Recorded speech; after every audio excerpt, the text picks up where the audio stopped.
नाम की एक मिनी सिटी थी। वहाँ धोंडू नाम का किसान पुश्तैनी जमीन के एक छोटे से टुकड़े में इलायची की खेती करता था। धोंडू के खेत के सामने एक बड़ी सी फर्टिलाइजर फैक्ट्री थी। फैक्ट्री से फर्टिलाइजर्स की काफी बदबू आती थी।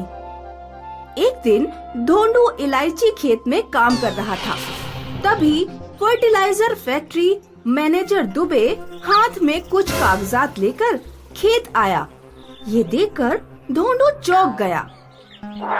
वारे धोंडू, इलायची की महक से नाक एकदम साफ हो गया। फैक्ट्री में बदबू खींच खींच कर महक ही भूल गया था।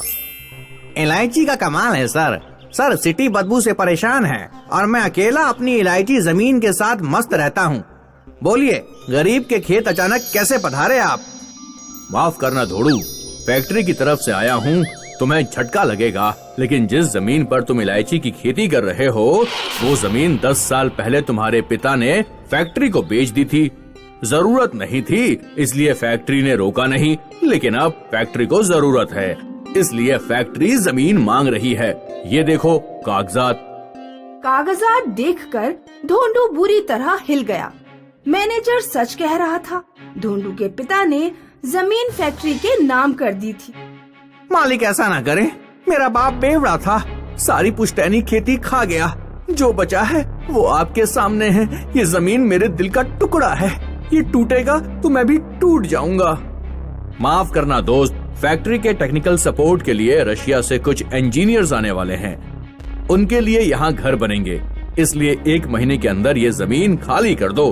फैक्ट्री में जॉब मिल जाएगा, चिंता ना करो, चलता हूँ। मैनेजर दुबे चला गया, लेकिन जाते जाते धोंडू को रुला गया। धोंडू जमीन पर बैठकर छाती पीट पीट कर रोने लगा। जिसे अपना समझकर खून पसीना बहाया, दिन रात करके सोना उगाया, वो मेरी जमीन फैक्ट्री की अमानत थी।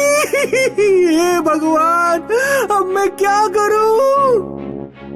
धोंडू जोर जोर से रोने लगा। उसकी आंखों से आंसू टपकने लगे। धोंडू के सारे आंसू जमीन ने पी लिए और धोंडू के दुख में जमीन भी शामिल हो गई। धोंडू थक गया और इलायची के खेत में ही सो गया। दूसरे दिन सुबह हुई, सूरज चमका और धोंडू ने आंखें खोली। जैसे ही उसने आंखें खोली, उसे लगा कि वो सपना देख रहा है, क्योंकि उसके सामने एक विशाल इलायची पड़ी हुई थी, मोटी, तगड़ी और महाकाय। धोंडू ने इलायची को छूकर देखा तो समझ गया कि वो सपना नहीं, सच था। हे भगवान, ये मैं क्या देख रहा हूँ? इतनी बड़ी इलायची! इतने सालों से इलायची की खेती कर रहा हूँ, पर ऐसी इलायची कभी नहीं देखी जो एक रात में इतनी बड़ी हो गई।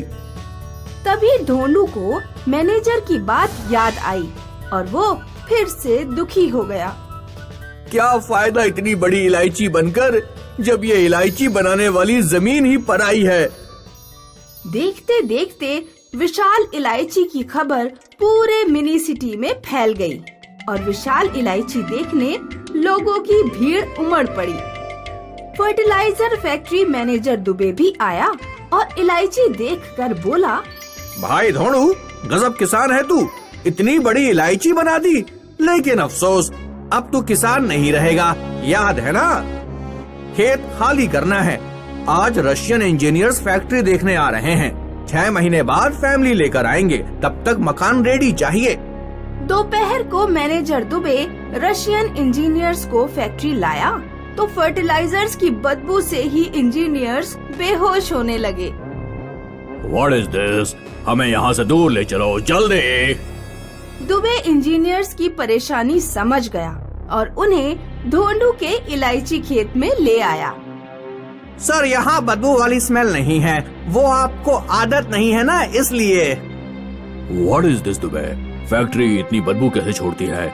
हमारी रशियन फैक्ट्रीज ऐसी नहीं है। इसीलिए तो आपको बुलाया है सर। बाय द वे, इस पूरे फार्म में आप लोगों के मकान बनेंगे। ये इलायची विलायची सब खाली हो जाएगा। तभी इंजीनियर्स की नजर विशाल इलायची पर पड़ी और वो चकित हो गए। पागल हो गए हो दुबे। आपकी कंट्री में ग्रेट किसान हैं और आप खेती हटाकर फैक्ट्रियां बढ़ा रहे हो। बाय द वे, ये इलायची फार्म नहीं हटेगा। फिर आप कहाँ रहेंगे सर? इलायची में। ये सुनकर दुबे बौखला गया तो इंजीनियर समझाने लगा। हम इलायची की इमारत बनाएंगे और उसमें रहेंगे ताकि फैक्ट्री की बदबू भी नहीं आएगी और किसान का नुकसान भी नहीं होगा। फिर क्या था, दुबे ने ये बात धोंडू को बताई तो धोंडू खुशी से नाचने लगा।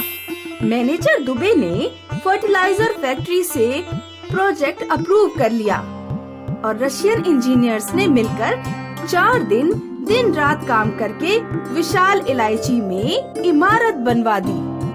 जब धोंडू इंजीनियर्स से मिला तो इंजीनियर्स बोले, Dhondu, you are great. You are सब लोग और ज्यादा ग्रेट सर।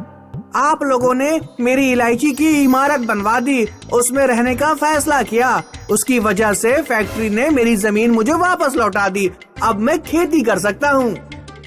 ऐसा कहते हुए भावुक धोंडू और ज्यादा भावुक होकर रोने लगा। ये देखकर इंजीनियर ने धोंडू को अपने गले लगा लिया।